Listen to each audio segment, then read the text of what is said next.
Praise be to God. Once again, we thank and praise God for this wonderful evening time that He has granted unto us. We welcome all of you in the blessed name of our Lord and Savior, Jesus Christ. We also welcome on behalf of the Kodambakam Christian Brethren Assembly and the GLM Bookshop Ministries in Chennai. To begin with, I request for a prayer, Brother M. Madhya Alagan from Pudukkottai, our dear brother Madhya Alagan from Pudukkottai, he will be leading us with a word of prayer. Over to Brother Madhya Alagan. ஜெபம் செய்வோம். நேசிக்கிற அன்மை பிதாவே, உம்மை துதிக்கிறோம், ஸ்தோத்திரிக்கிறோம், வாழ்த்துகிறோம், வணங்குறோம் ஆண்டவரே. இந்த மாலை வேளையில உங்க சமூகத்துல வந்து உம்மை துதித்து ஸ்தோத்திரித்து உங்களுடைய சமூகத்தில் பாடல்களை பாட முடியாத செய்ய போற கிருபைக்கு ஸ்தோத்திரம். பாடக்கூடிய பாடல்களை ஆசீர்வதிங்க, பேசக்கூடிய மகனை ஆசீர்வதிங்க, மொழிபெயர்ப்பு செய்யக்கூடிய மகனை ஆசீர்வதிங்க. வெவ்வேறு இடத்துல வெவ்வேறு மனநிலை இருக்கக்கூடிய பிள்ளைகளுக்கு ஏற்ற பரலோகத்தின் மன்னாவை கொடுத்து பிள்ளைகளை போஷிக்க முடியாத கொண்டாடுகிறோம். கிருபையும் ஆசீர்வாதமும் தொடர்ந்து ஒவ்வொரு மேலும் இருக்க முடியாத சமூகத்தை கொண்டாடுகிறோம் ஆண்டவரே. இதனை வழிநடத்தக்கூடிய சபையாருக்காக, டான்ஸ்களுக்காக, கோடம்பகம் சபையாருக்காக, பங்கு வரக்கூடிய ஒவ்வொரு பிள்ளைகளுக்காக நம்ம பொறுப்படுத்தப்படும்படியாக இருக்கக்கூடிய இடங்களிலே தேவ மன்னா ஒவ்வொருவருக்கும் ஏற்ற உணவு போய் சேரும்படியாகவும் எந்த விதமான தங்கு தடையின்றி சென்றடையத்தக்கதாக கிருபை செய்யும்படியாக எல்லாம் ஆண்டவர் இயேசு நாமத்தில் எல்லா துதி கன மகிமையாவற்றையும் ஆண்டவர் இயேசு நாமத்தில் செலுத்தி மனத்தாழ்மையோடு கூட வேண்டி கொடுக்கிறோம் ஜீவனில் அனுப்பியதாகவே. ஆமென். Thank you, Brother Madhya Alagan. May God be with you and your family. Now we are moving to the next session, that is a singing session. We have with us today evening from Royapuram Assembly, Bethany Gospel Hall in Chennai, Brother Jason and Brother Joshua. Brother Jason will be at the vocals and God willing, Brother Joshua at the keyboard. Over to Brother Jason and Brother Joshua in Royapuram, Chennai. Uncle, can you hear us, Uncle? Yes, we can hear you. Okay. Okay, நாம் 391வது பாடலை நாம் பாடலாம். நம்முடைய தமிழ் பாடல் புஸ்தகத்திலே உள்ள 391வது பாடல் சத்தியவேதம் பக்தரின் கீதம் என்ற பாடலை நாம் பாடலாம். முதல் 4 சரணங்கள் மாத்திரம் நாம் பாடலாம்.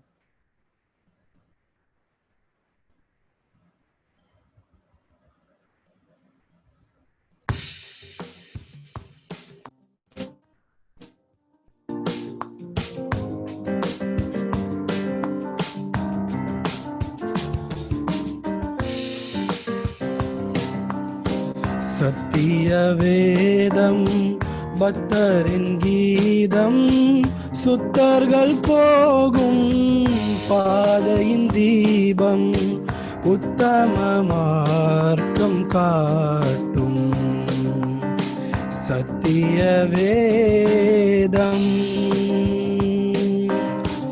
எத்தனை துன்பம் துயரம் வந்தும் பக்தனை தேற்றிடும் ஔஷதம்.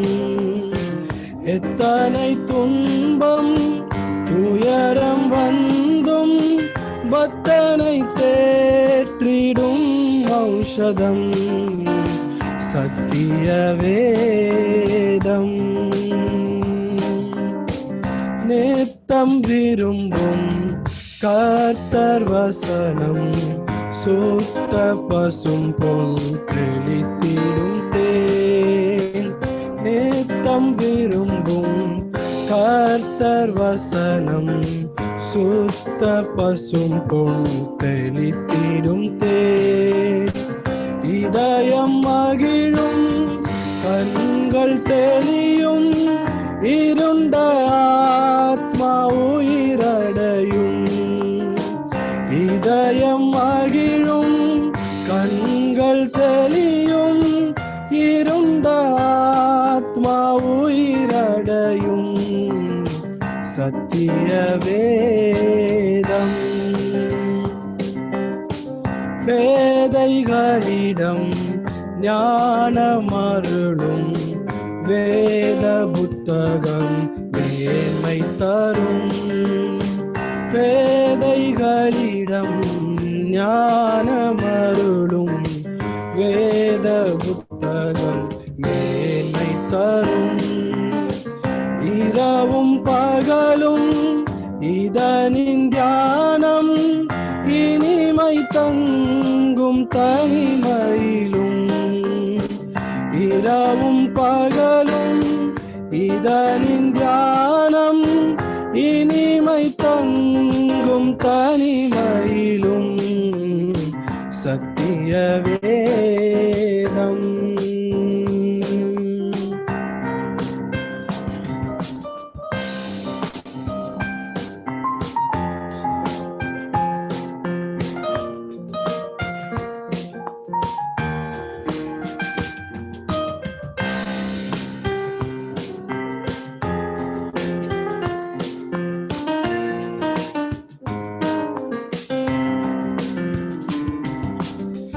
வேத பிரியர் தேவ புதல்வர் சேதமடையா நடந்திடுவார். வேத பிரியர் தேவ புதல்வர் சேதமடையா நடந்திடுவார். இலைகள் உதிரா மரங்கள் போல இவர்கள் நல்ல கனி தருவார். இலைகள் உதிரா மரங்கள் போல இவர்கள் நல்ல கனி தருவார். சத்திய வேதம். உள்ளம் முறுக்கும் உறுதி அளிக்கும் கள்ளம் கபடெல்லாம் அகற்றும். உள்ளம் முறுக்கும் உறுதி அளிக்கும் கள்ளம் கபடெல்லாம் அகற்றும்.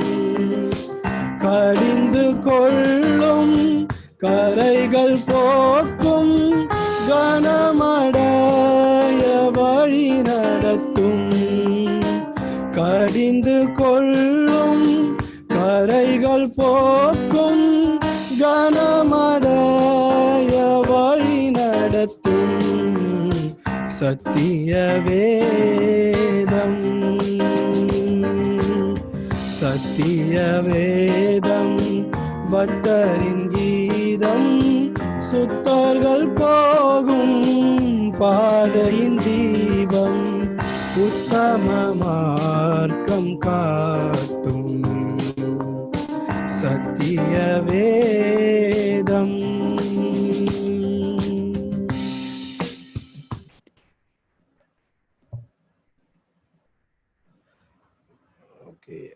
அடுத்ததாக நாம் நமக்கு எல்லோருக்கும் தெரிந்த ஒரு பாடல், உம்மையே நான் நேசிப்பேன் உம்மையே நான் பின்பற்றுவேன் என்ற அந்த பாடலை நாம் பாடலாம். தெரிந்தவர்கள், இந்த பாடல் தெரிந்தவர்கள் எங்களோடு கூட சேர்ந்து நீங்களும் பாடும்படியாக நாங்கள் கேட்டுக்கொள்கிறோம்.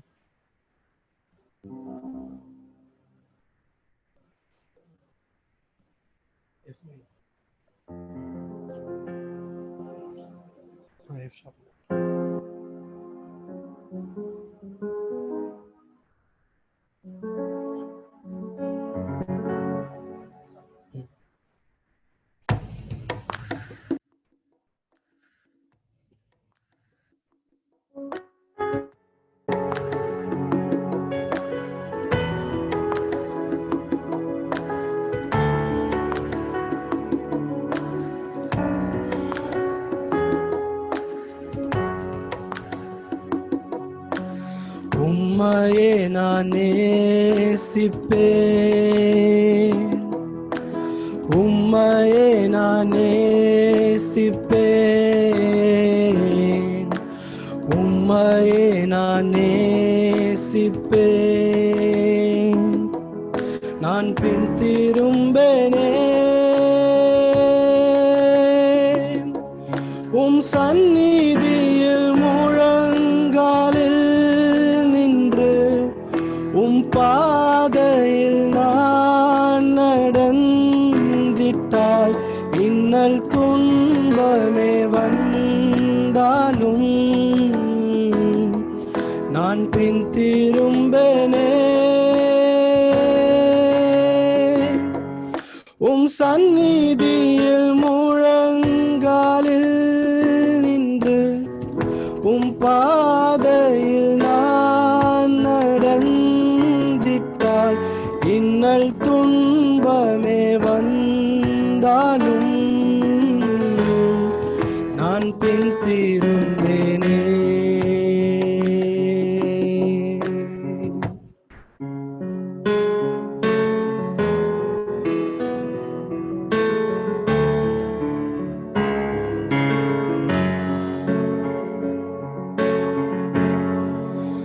உம்மையே நான் ஆராதிப்பேன்,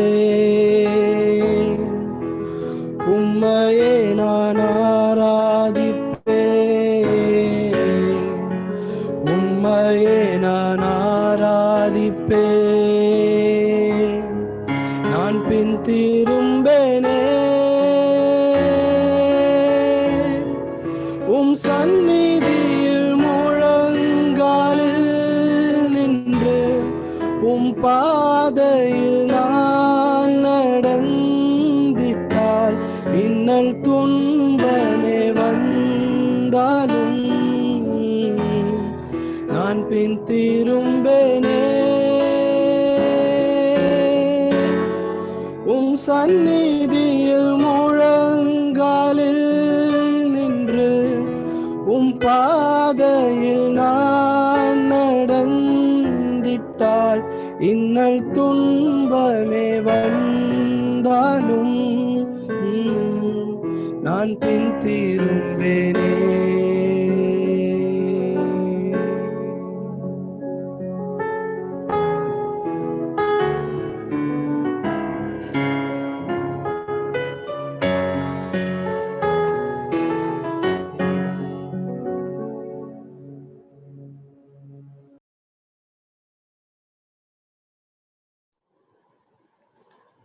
Thank you, Brother Jason and Brother Joshua, for the songs. At this young age, you are well being used by the good Lord. May God bless you abundantly, so that in the days to come, you will be used in other ways also. We welcome all of you in the blessed and glorious name of our Lord and Savior, Jesus Christ. We also welcome on behalf of the Kodambakkam Christian Assembly in Chennai. Today also, as we had yesterday with us, we have along with us our very young preacher, Brother Surendran Prabhakaran from Royapuram Assembly, Bethany Gospel Hall in Chennai. And we thank God for him having accepted our invitation and having come to this evening Bible study meeting. To be very transparent, it is very difficult to take this very subject of lying, though it is easy because it is much very difficult because we ourselves have to remain as much as possible away from this destructive sin. A good word that has been used, a destructive sin. So in the Garden of Eden, as I reminded yesterday, the Satan lied, deceived by the lie to Eve. So we come to understand that in the beginning itself, when the creation was good, it was made bad because of a lie. And it deceived man, and he fell from grace. So it is happening even these days. And another important point I want to note down to bring it to you all is that India and China are one of the most populated countries in the world, and India, it seems, is the top in one of the top countries in telling lies, in having corruption. Corruption means it has a lot of lies. So we have to admit that even as we cannot just point our fingers to the politicians alone, but what about us as brethren believers? We have started this denomination or movement or whatever we want to call in whichever angle we want to.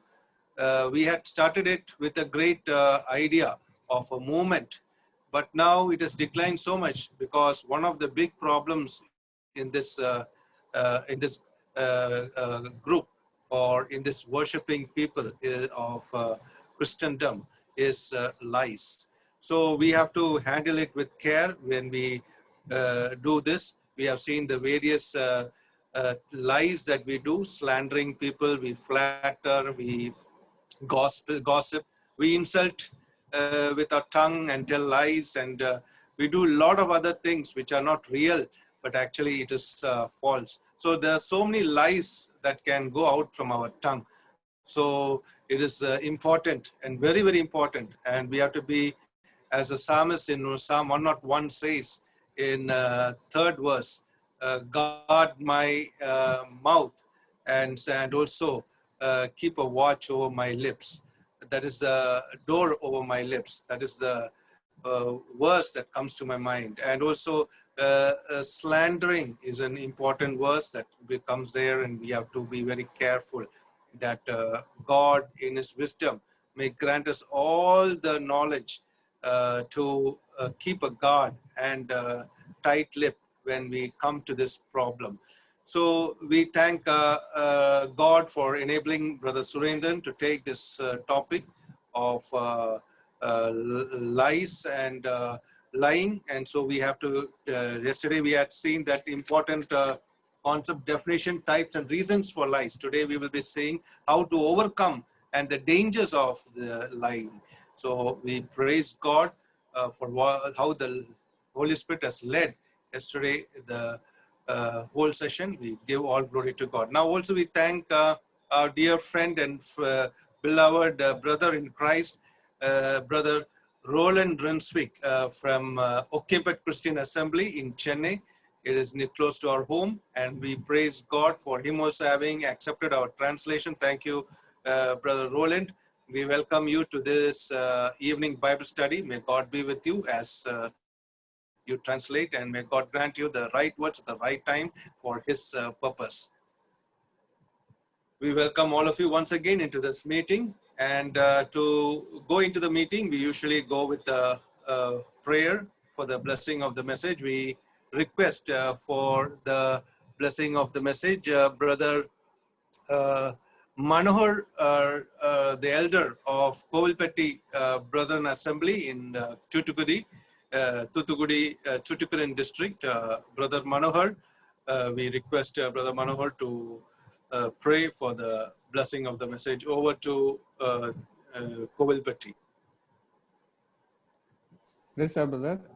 Praise the Lord, brother. ஜெபிக்கலாம். எங்களை கிருபையா நேசிக்கிற நல்ல ஆண்டவரே, இந்த வேலைக்காக நன்றி செலுத்துகிறோம். இந்த அருமையான மாலை பொழுதுக்காக உண்மை சோத்தரிக்கிறோம்.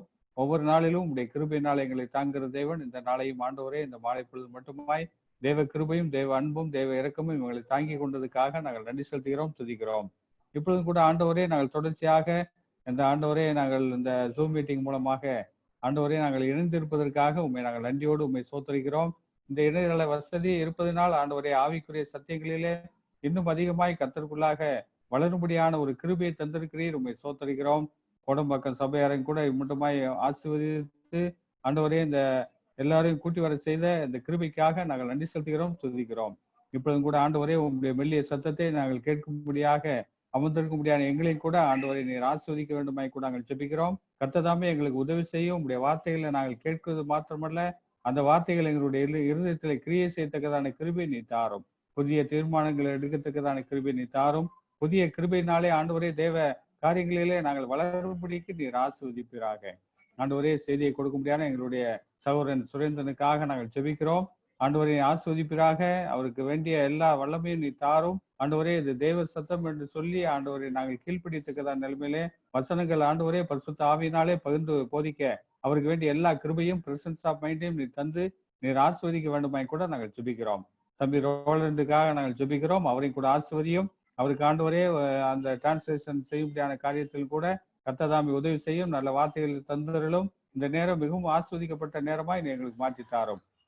ஆண்டவரே நீர் பொய்யுரையாத தேவன் என்று நாங்கள் பார்க்கிறோம். அப்படியாக நீர் இருக்கிற வண்ணமாய் நாங்கள் மாறுவதற்காக நீர் கொடுத்திருக்கும்படியான இந்த சத்திய வார்த்தைகளுக்காக நாங்கள் நன்றி செலுத்துகிறோம். எங்களுக்கு அநேக நிலைமையிலே ஆண்டவரை மறைந்திருக்கும்படியான இந்த பொய் சொல்லக்கூடிய ஒரு காரியங்கள் உண்டு. நாங்கள் ஒருவருக்கொருவர் பொய் சொல்லாமலும் தேவனுக்கு கீழ்ப்படுகிற பிள்ளைகளாய் இருந்து உண்மையுள்ளவர்களாய் காணப்பட வேண்டும் என்பது உங்களுடைய விருப்பமாய் இருக்கிறது. அதுதான் ஆண்டவரே சத்தியத்துக்கு கீழ்ப்படுகிற ஒரு காரியம். ஆனாலும் கூட ஆண்டவரே தெரிந்தும் தெரியாமலும் ஆண்டவரே சொல்லப்படும்படியான இந்த காரியத்திலிருந்து முழுமையான ஒரு விடுதலையை நீர் தர வேண்டுமாய் கூட நாங்கள் ஜெபிக்கிறோம். அதனுடைய ஆபத்துகளை ஆண்டவரே நேற்று கூட ஆண்டவரை சிந்திக்க உதவி செய்திருக்கிறீர். இப்பொழுதும் கூட அமர்ந்திருக்க முடியாத எங்களுக்கும் வேண்டிய கிருபைகளை நீர் தாரும். ஆசீர்வதிப்பீராக. எல்லா நிலைமையிலும் உங்களுடைய கிருபை இருக்கட்டும். இதிலிருந்து நாங்கள் மீட்கப்பட்டவர்களாய் ஆண்டவரே இந்த பாவத்திலிருந்து விடுதலை ஆகி ஆண்டவரே எங்களுடைய நாவுகள் பேசும்படியான அந்த வார்த்தைகள் உண்மையுள்ளவர்களாய் காணப்பட எங்களுடைய இருதயம் உண்மையினால் நிறைந்திருக்க ஒழுக்கம் உள்ளவைகள் நல்லவைகள் இவைகளோ அவைகளை சிந்தித்திருங்கள் என்று பவுல் சொன்னதை போல ஆண்டவரே எங்களுடைய இருதயம் நிரப்பப்படத்தக்கதான கிருபை நீ தாரும். ஆசீர்வதிப்பீராக. இந்த லிங்கும் ஆண்டவரே அந்த கனெக்ஷனும் எல்லாருக்கும் கிடைக்கவும் உதவி செய்யும். எந்த டிஸ்டர்பன்ஸ் இல்லாமல் இந்த வேலையை நீர் ஆசீர்வதித்து தருவீராக. பாடல் பாடின எங்களுடைய தம்பிமார்களுக்காக நாங்கள் ஜெபிக்கிறோம். கர்த்தர் தாமே உதவி செய்து அவர்களையும் கூட ஆசீர்வதியும். கணம் துதி மகிமை எல்லாம் உமக்கே செலுத்துகிறோம். இயேசு கிறிஸ்து நாமத்தில் நன்றியோடு கூட ஜெபிக்கிறோம் எங்கள் ஜீவனுள்ள நல்ல பிதாவே. ஆமென். Thank you, brother Manohar from Kolpatti Brethren Assembly in Tamil Nadu. God bless you. Thank you, brother. God be with you. Now we are going to the message time, which is why we have come this evening time, all of us, over to both of them in Chennai, brother Surendra in Royapuram and brother Roland in Nokkempet. Good evening, everyone, and I greet you all in the name of our Lord Jesus Christ, who's the same yesterday, today, and forever. உங்கள் அனைவருக்கும் என்னுடைய மாலை வணக்கங்கள். நேற்றும் இன்றும் என்றும் மாறாதிருக்கிற ஆண்டவராகிய இயேசு கிறிஸ்துவின் நாமத்தினாலே உங்கள் அனைவருக்கும் என்னுடைய வாழ்த்துக்களை தெரிவித்துக் கொள்கிறேன். And I sincerely thank God for this wonderful opportunity to share God's word with all of you one more time. மீண்டும் ஒரு விசையாக உங்கள் அனைவரோடும் கூட ஆண்டவருடைய வார்த்தையை பகிர்ந்து கொள்வதற்கு ஆண்டவர் கொடுத்த இந்த நல்ல ஆச்சரியமான வாய்ப்பிற்காக நான் ஆண்டவருக்கு நன்றி செலுத்துகிறேன். So from yesterday onwards, brother Santosh was telling that I'm a young brother, so you may be wondering how old I am or how young I am. நேற்றிலிருந்து சகோதரர் சந்தோஷ் அவர்கள் நான் மிகவும் இளைஞனாய் இருக்கக்கூடிய ஒரு நபர் என்று கூறி கொண்டிருந்தாரே. ஆகையினாலே உங்களுக்குள்ளே ஒரு கேள்வி எழலாம், எத்தனை இளைஞன், என்ன வயது என்று உங்கள் யோசித்துக் கொண்டிருக்கலாம். So I'll just take 1 minute to tell a little bit of information about myself. நான் ஒரு நிமிடத்துல என்னை குறித்து சில காரியங்களை சொல்லிவிடுகிறேன். So I am 29 years old. நான் 29 வயது நிரம்பினவன். And I was born in a Hindu family, but I got the opportunity to go to a church from the age of 4. நான் ஒரு இந்து குடும்பத்தில் பிறந்தவனாய் இருந்த போதிலும் 4வது வயதிலிருந்து சபைக்கு செல்லும் வாய்ப்பு எனக்கு கிடைத்தது. So God gave me the privilege to have this biblical and Christian exposure right from a very young age. ஒரு சிறு வயதிலிருந்தே இது போன்ற கிறிஸ்தவ மற்றும் வேதபூர்வமான வாழ்க்கைக்கு என்னை ஆண்டவர் பழக்கப்படுத்தி இருந்தார். And after a long time, my parents got saved. My father got saved first, and then after marriage, my mother also got saved. பல நாட்களுக்கு பின்பு என்னுடைய தகப்பனார் ரட்சிக்கப்பட்டார். அதற்கு பின்பு திருமணமான பின்னர் என்னுடைய தாயார் ரட்சிக்கப்பட்டார்கள். And we have been in the fellowship of Bethany Gospel All Royapuram Assembly since 2003. 2003வது வருஷம் முதல் நாங்கள் ராயபுரத்தில் இருக்கக்கூடிய பெத்தனி காஸ்பல் ஹாலிலே ஐக்கியப்பட்டு வருகிறோம். And I got saved when I was 14 years old in the year of 2006 in a youth camp. ஒரு வாலிபர் கூட்டத்திலே 2006வது வருஷத்திலே 14 வயதிலே நான் ஆண்டவராகிய இயேசு கிறிஸ்துவை சொந்த இரட்சகராக ஏற்றுக்கொண்டேன். And immediately after that I started involving in lots of ministries in the assemblies, and the assembly was very encouraging. They encouraged me to involve in all the activities of the assembly. அதற்கப்புறமாக உடனடியாக சபை சார்ந்த அனைத்து விதமான ஊழியங்களிலேயும் நான் ஈடுபட்டு கொண்டிருந்தேன். சபையாரும் என்னை அதிகமாக எல்லா ஊழியங்களிலும் ஈடுபட என்னை உற்சாகப்படுத்தினார்கள். And to pursue my master's education, I went to Singapore in the year of 2013. 2013வது வருஷத்திலே என்னுடைய முதுநிலை படிப்பிற்காக சிங்கப்பூருக்கு நான் சென்றேன். And that was a wonderful time. I had fellowship with the Singapore Assembly for 4 years, which was actually a very good training for my spiritual life. அங்கே சிங்கப்பூர்ல இருக்கக்கூடிய நம்முடைய சபையோடு 4 வருட காலமாக ஐக்கியப்பட நேர்ந்தது. அது என்னுடைய ஆவிக்குரிய வாழ்க்கைக்கு ஒரு நல்ல பயிற்சி களமாக மாறினது. So I studied and I worked in Singapore for a few years, and then I came back to India in 2017. நான் அங்கே படித்துவிட்டு சில வருடங்கள் அங்கே வேலை பார்த்துவிட்டு 2017ஆம் ஆண்டிலே மீண்டுமாக இந்தியாவுக்கு திரும்பினேன். And God willing, I'll be getting married to a sister from our assembly background on 19th of November 2020 this year. கர்த்தருக்கு சித்தமானால் இந்த வருடம் நவம்பர் மாதம் 19ஆம் தேதி எங்களுடைய சபையில் இருக்கக்கூடிய ஒரு சகோதரியோடு எனக்கு திருமணம் நடைபெற உள்ளது. So I request all of you to pray for me, for my future and for my wedding and all those things. எனக்காகவும் என்னுடைய திருமண வைபவத்திற்காகவும் என்னுடைய எதிர்காலத்திற்காகவும் நீங்கள் அனைவரும் ஜெபிக்கும்படியாக நான் கேட்டுக்கொள்கிறேன். And since I am appearing in this Kodambakkam Bible study often, I think I take the liberty to share my personal things with you. இந்த கோடம்பாக்கம் சார்பாக சபை சார்பாக நடக்கிற இந்த கூட்டத்தில் நான் அடிக்கடி பங்கு பெறுகிறபடினாலே இதுல என்னை குறித்த காரியங்களை விவரமாய் சொல்லுவதற்கு எனக்கு சுயாதீனம் உண்டு என்று நினைக்கிறேன். So I appreciate your prayers and let's get into the message now. உங்களுடைய ஜெபத்தை நான் நாடுகிறேன். நாம் இப்பொழுது செய்திக்கு நேராக கடந்து செல்லலாம். So we have been considering about the destructive sin of lying. பொய்யுரைத்தல் என்கின்ற அழிவுக்குரிய பாவத்தை குறித்து நாம் சிந்தித்துக் கொண்டு வருகிறோம். So there are 4 students and a professor. 4 மாணவர்களும் ஒரு பேராசிரியரும் இருந்தனர். So these 4 students were really naughty boys. So they are very mischievous in the class. இந்த 4 மாணவர்களும் வகுப்பிலே அதிகமாக சேட்டை செய்கிறவர்களாக இருந்தனர். So one day the professor wanted to conduct an exam in the class. ஒரு நாளிலே அந்த பேராசிரியர் அதிலே ஒரு தேர்வை நடத்த திட்டமிட்டார். And this 4 boys were not studying. They were partying. They were having fun the whole night the previous day. இந்த 4 மாணவர்களும் படிப்பதற்கு விட்டுவிட்டு நன்றாக ஆட்டம் ஆடிக்கொண்டு இருந்தார்கள் முந்தின நாளிலே. And the next day when they went to the classroom, the professor was ready to conduct the exam. அடுத்த நாளிலே அவர்கள் வகுப்பறைக்கு சென்ற பொழுது அங்கே பேராசிரியர் தேர்வை நடத்துவதற்கு ஆயத்தமாக இருக்கிறார்.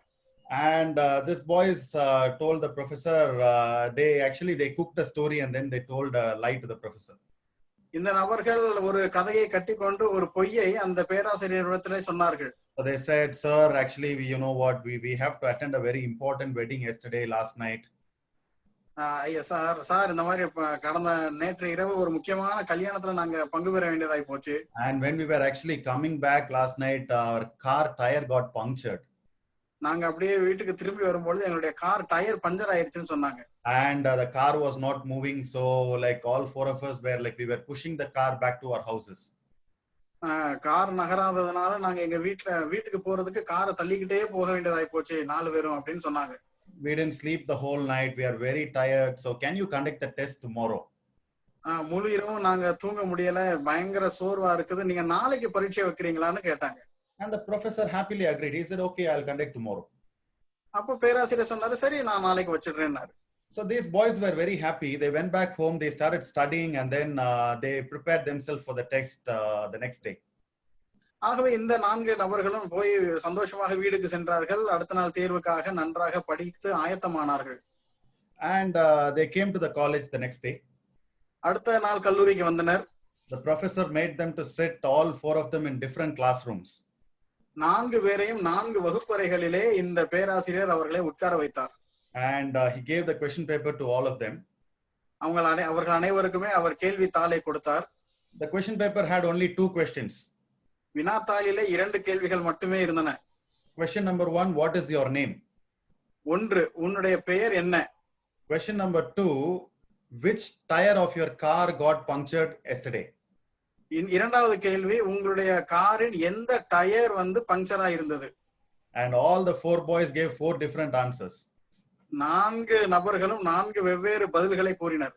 And the professor found out all these boys were lying, and then they got into a very big problem and professor penalized all 4 of them. இந்த 4 பேரும் அதற்கு முன்பதாக பொய் சொல்லுகிறார்கள் என்பதை பேராசிரியர் கண்டுகொண்டார். அவர்களுக்கு கடுமையான தண்டனை விதிக்கப்பட்டது. So the moral of the story is, if you speak lies, one or the other way you will end up in problem. இந்த விஷயத்தினுடைய படிப்பினை என்னவென்று சொன்னால், பொய் சொல்லும் பொழுது ஏதோ ஒரு வகையிலே பிரச்சனையில் நாம் மாட்டிக்கொள்வோம். So we considered 3 things yesterday. நேற்று 3 விஷயங்களை நாம் சிந்தித்தோம். So we considered about the definition of lying. பொய் சொல்லுதல் என்பதற்கான விளக்கம் என்ன என்பதை பார்த்தோம். So a lie is to falsely speak with an intention to deceive.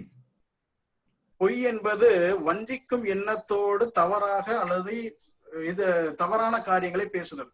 And secondly, we considered why do people lie? What are the reasons for lying? இரண்டாவதாக மக்கள் பொய் சொல்வதற்கான காரணங்கள் எவைகள் என்பதை நாம் பார்த்தோம்.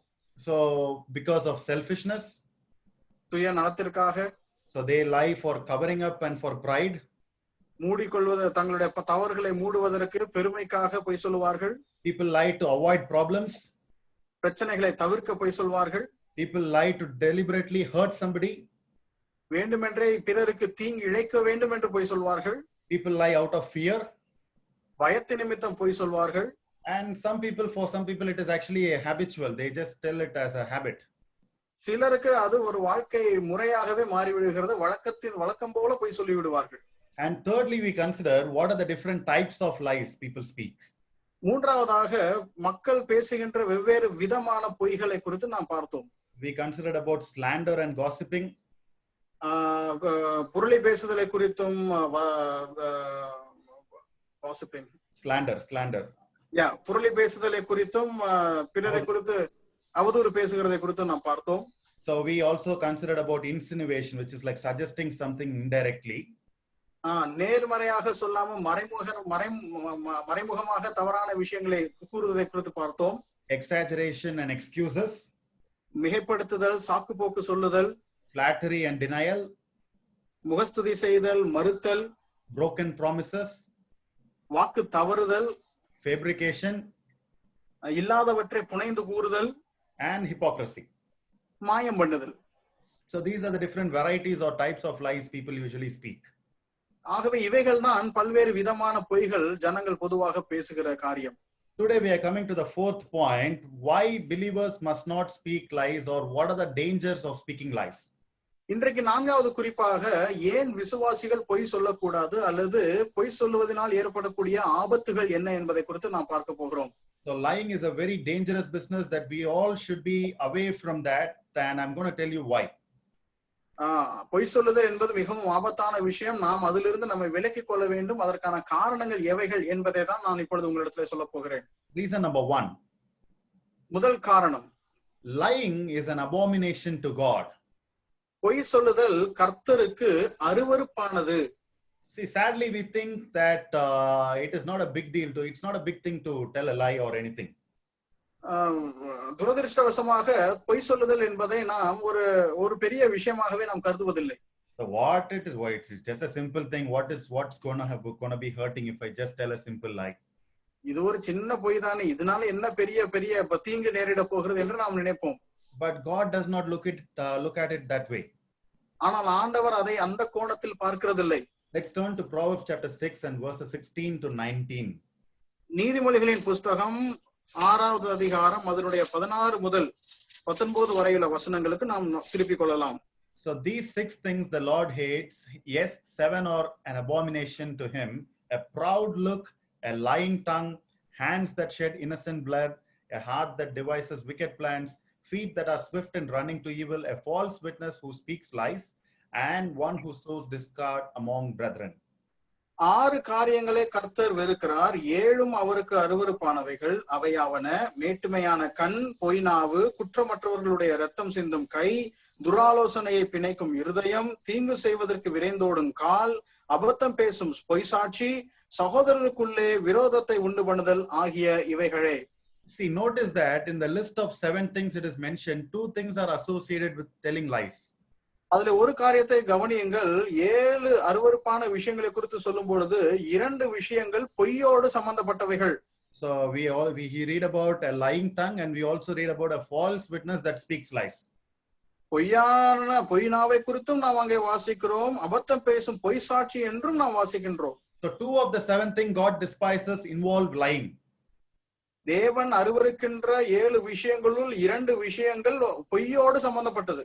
See, on a human scale or in a human balance, actually lying is not on a higher rank. We don't consider it very seriously.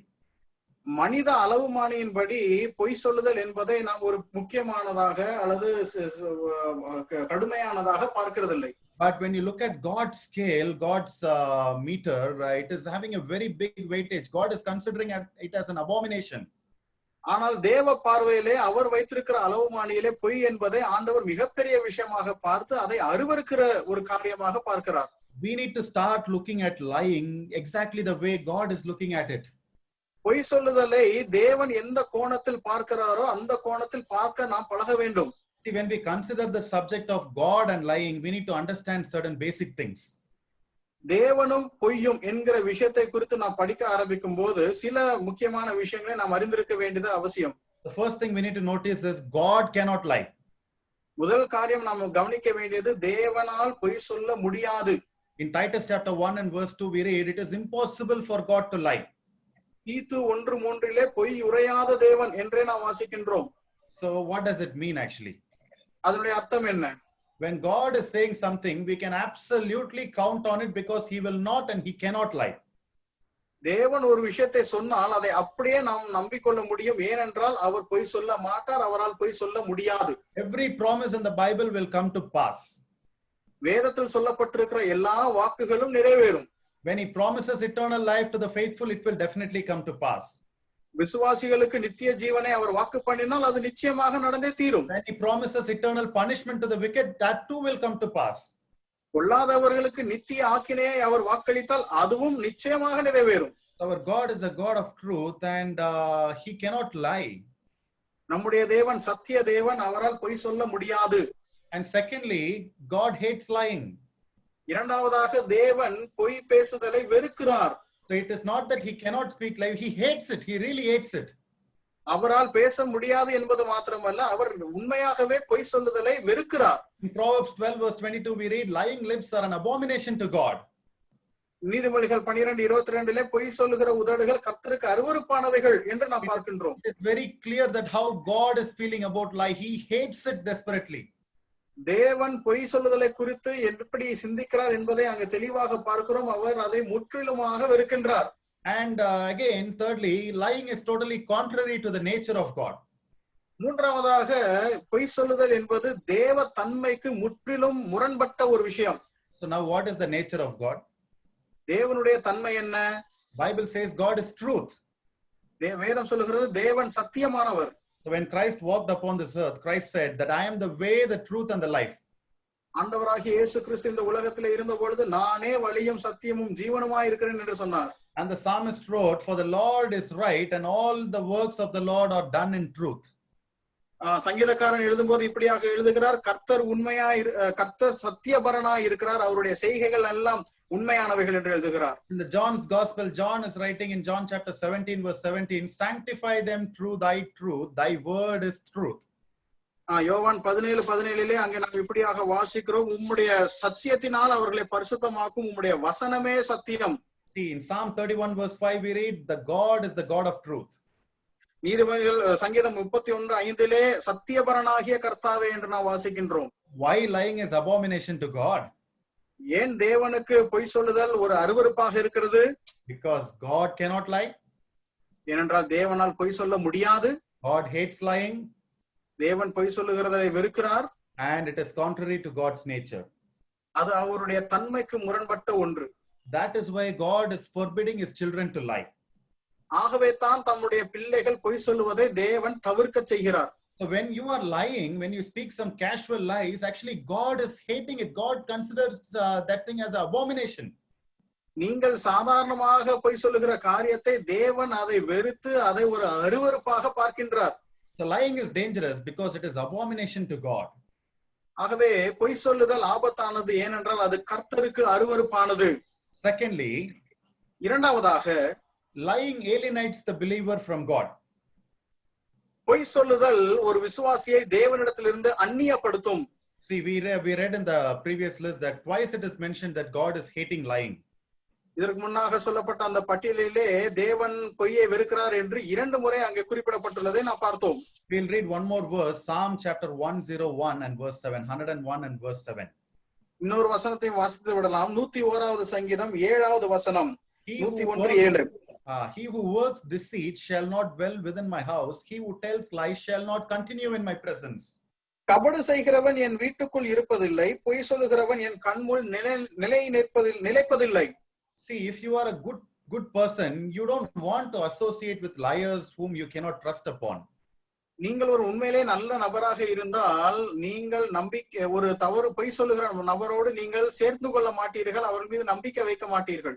You will not entertain that person in your house, you will not invite that person, you will try to keep a distance from that person. அப்படிப்பட்ட நபரை நீங்கள் உங்கள் வீட்டுக்குள் அனுமதிக்க மாட்டீர்கள், நீங்கள் அதை விரும்ப மாட்டீர்கள், அவரிடத்திலிருந்து உங்களை அந்நியப்படுத்திக் கொள்வீர்கள். See, in the same way, God is telling, he who tells lies shall not continue in my presence. இதே நிலையில் தான் ஆண்டவர் சொல்லுகிறார், பொய் சொல்லுகிற நபர் என்னுடைய சமூகத்தில் நிலைத்திருக்க முடியாது. When we keep on lying, the fellowship between us and God will be damaged there. நாம் பொய் சொல்லிக்கொண்டே இருக்கும்போது நமக்கும் தேவனுக்கும் உள்ளதான அந்த உறவு அங்கே சிதிலமடைகிறது.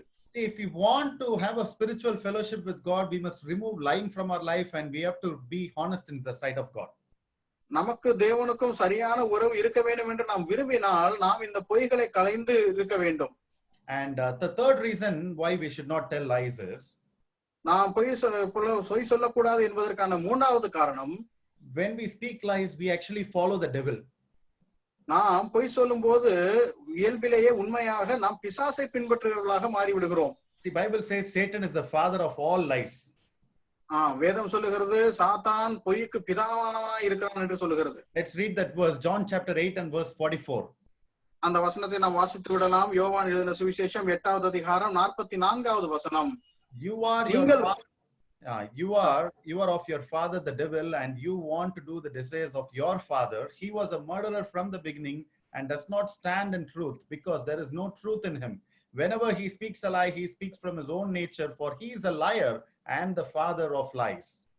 நீங்கள் உங்கள் பிதாவாகிய பிசாசானவனால் உண்டானவர்கள், உங்கள் பிதாவினுடைய இச்சைகளின்படி செய்ய மனதாய் இருக்கிறீர்கள். அவன் ஆதி முதற்கொண்டு மனுஷ கொலைபாதகனாய் இருக்கிறான். சத்தியம் அவனிடத்தில் இல்லாதபடியால் அவன் சத்தியத்திலே நிலை நிற்கவில்லை. அவன் பொய்யனும் பொய்க்கு பிதாவுமாய் இருக்கிறபடியால் அவன் பொய் பேசும்போது தன் சொந்தத்தில் எடுத்து பேசுகிறான்.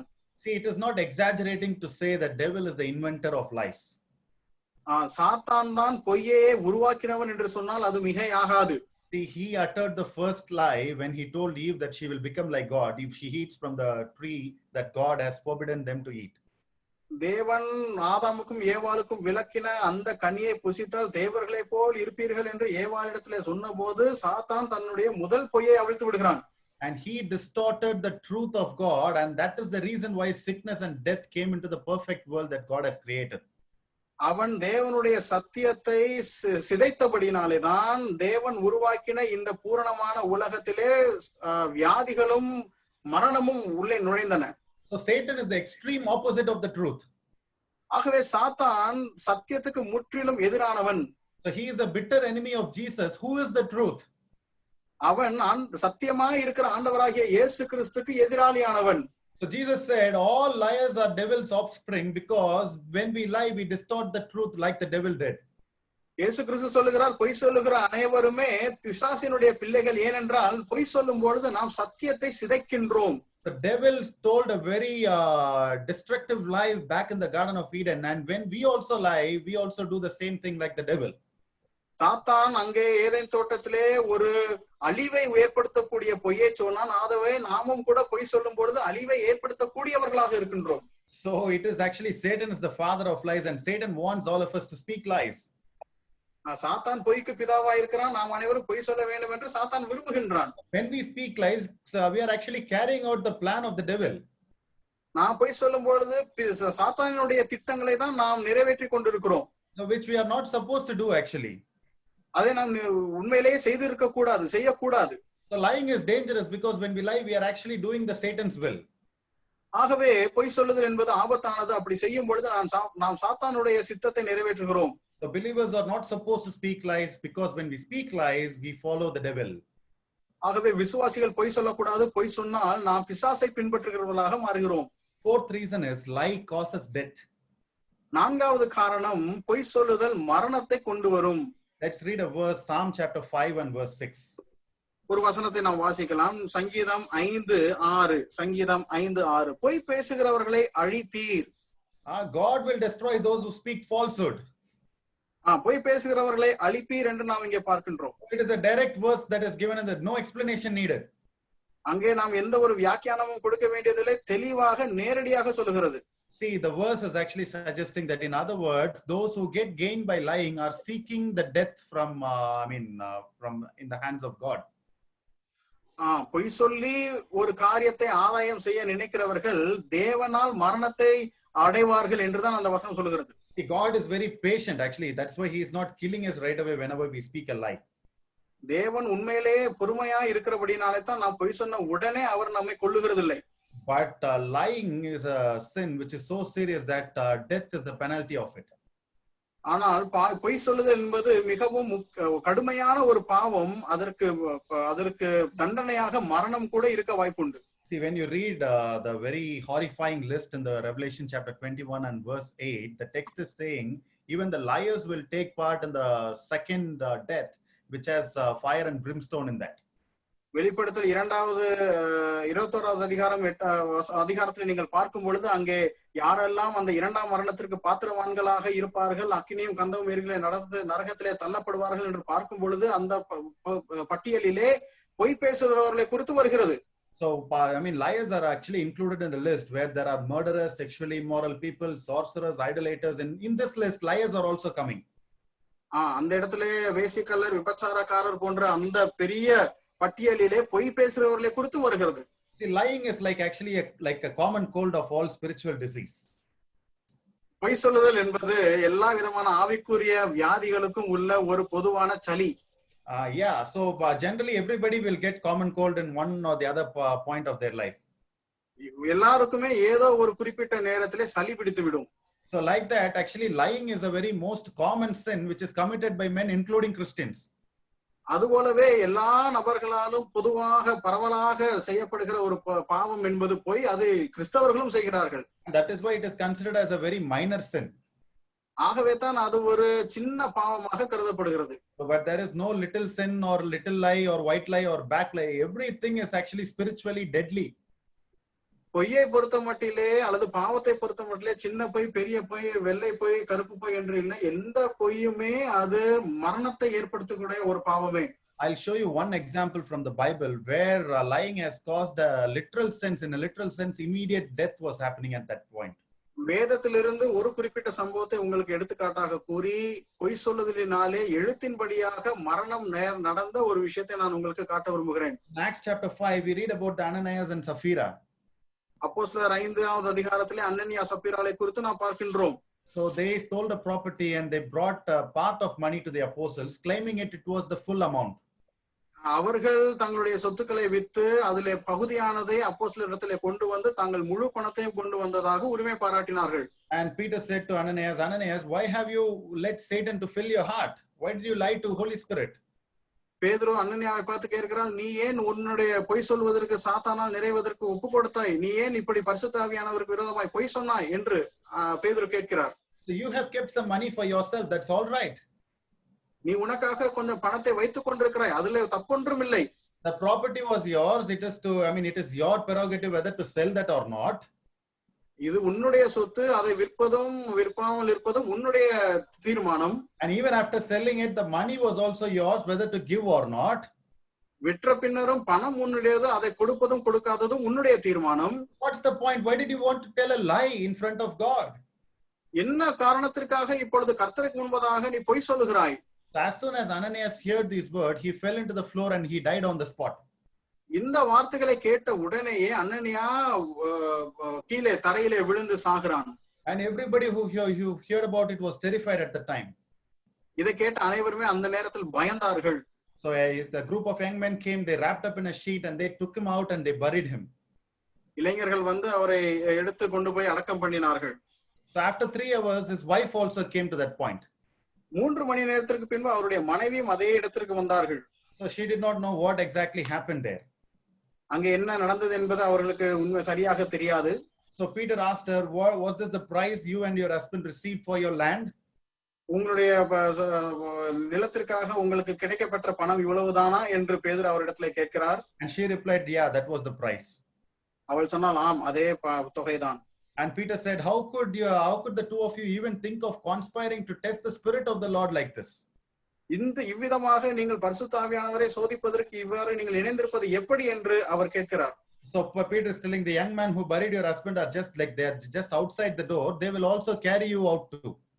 உன்னுடைய கணவனை இப்பொழுதுதான் அடக்கம் பண்ணி கொண்டு வந்த இளைஞருடைய கால்கள் இதோ வாசல் படியில வந்து விட்டது, உன்னையும் எடுத்துக்கொண்டு போவார்கள் என்று பேதுரு சொல்லுகிறார். Instantly she also fell onto the floor and she also died. உடனடியாக அவளும் தரையிலே விழுந்து சாகிறாள். So the young man, they took her outside and they also buried her beside her husband.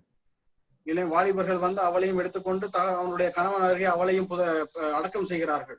So therefore we read a great fear gripped the entire church and everyone else who heard what had happened. They were all afraid. ஏராளமான பேர் இதை கேட்டவர்கள் பயந்தார்கள் என்றுதான் நாம் அந்த இடத்துல நான் வாசிக்கின்றோம். Believers need to be very, very careful with this deadly sin because it can really cause you death.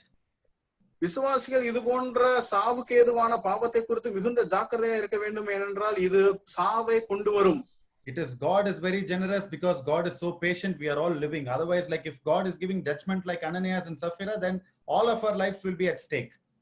தேவன் பொறுமையுள்ளவராய் இருக்கிறபடினாலே நாம் இதுவரைக்கும் ஜீவித்துக் கொண்டிருக்கிறோம். இல்லாவிட்டால் அனனியாவை சப்பிராலை கையாண்டது போல ஆண்டவர் நாமை கையாண்டிருப்பாரேயானால் என்றைக்கோ செத்து போயிருப்போம். So fifthly, we should not be lying. I'm sorry. Yeah. Fifthly, we should not be lying because lying harms other people. ஐந்தாவதாக நாம் பொய் சொல்லக்கூடாது, ஏனென்றால் பொய் சொல்லுதல் பிறருக்கு தீங்கு உண்டு பண்ணும். See, lying actually, it is a very deadly sin which can damage other people's reputation in their families or in anywhere. பொய் சொல்லுதல் மிகவும் ஆபத்தான, பிறருக்கு தீங்கை இழைக்கக்கூடிய ஒரு பாவம். ஏனென்றால் பிறருடைய வாழ்க்கையிலே மிகப்பெரிய தாக்கத்தை, எதிர்மறையான தாக்கத்தை ஏற்படுத்தக்கூடிய அவருடைய குடும்பத்திலே, வாழ்க்கையிலே. It can destroy people's reputation in families or in the job or in the school or in the church or anywhere else in the society. மக்களினுடைய நன்மதிப்பை குடும்பத்திலோ சபையிலோ வேலை பார்க்கும் செல்லோ அல்லது சமுதாயத்தில் ஏதோ ஒரு பகுதியிலே அது கெடுக்கும். See, when people actually find out when others have lied to them or lied about them, they often feel very angry or hurt. பொதுவாக தங்களை குறித்து யாராகிலும் பொய் சொல்வதாக மக்கள் கேள்விப்பட்டால் அதை குறித்து மிகுந்த கோபம் அடைவார்கள். See, I'll show you a couple of examples from the Bible. In Genesis chapter 27, Jacob deceived Esau. நான் வேதத்திலிருந்து சில உதாரணங்களை உங்களுக்கு சொல்லுகிறேன். யாக்கோபு ஈசாக்கை ஏமாற்றினான். So he actually deceived Isaac to get the blessing that Isaac was actually intending to give it to Esau. ஏசாவுக்காக கொடுக்க வேண்டும் என்று ஈசாக்கு நினைத்துக் கொண்டிருந்த அந்த ஆசீர்வாதத்தை யாக்கோபு ஏமாற்றி பெற்றுக்கொண்டார். So Esau really got hurt and he got very angry. So when he understood that Jacob has done something like this, யாக்கோபு இது போன்ற ஒரு செயலை செய்தது நிமித்தம் ஏசாவுக்கு பயங்கர கோபம். And he even threatened to kill Jacob. அவர் யாக்கோபை கொலை செய்ய வேண்டும் என்று கூட அவர் மிரட்டினார்.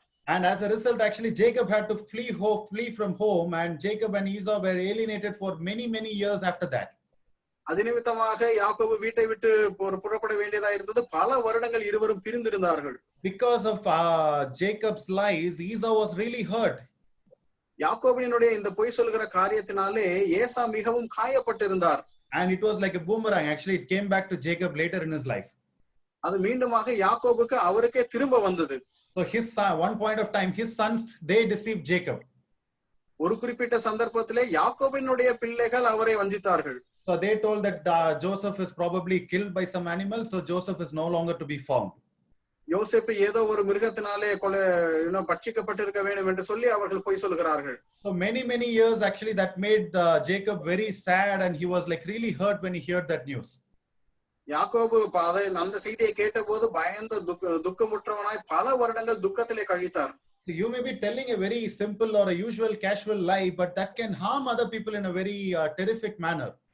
நீங்கள் ஒரு சாதாரண பொய்யை சொல்வதாக கருதி கொண்டிருக்கலாம், ஆனால் அது மற்றவர்களை பல நிலைமைகளிலே அது காயப்படுத்தக்கூடியதாக இருக்கும். Many families are broken and separated because of this kind of casual lies spoken among the family members. பொய்யை சாதாரணமாக சொல்லிவிடுகிறதுனாலே குடும்ப அங்கத்தினர்கள் சொல்லிவிடுகிறதுனாலே பல குடும்பங்கள் உடைந்து போயிருக்கின்றன. So we need to be very careful that we should not harm anybody with our lies. நம்முடைய பொய் சொல்லுகிற தன்மையினாலே பிறரை நாம் காயப்படுத்த கூடாது என்பதிலே நாம் மிகுந்த ஜாக்கிரதையுள்ளவர்களாக இருக்க வேண்டும். So we need to start practicing honesty within our families, within our friend circle, and within the church.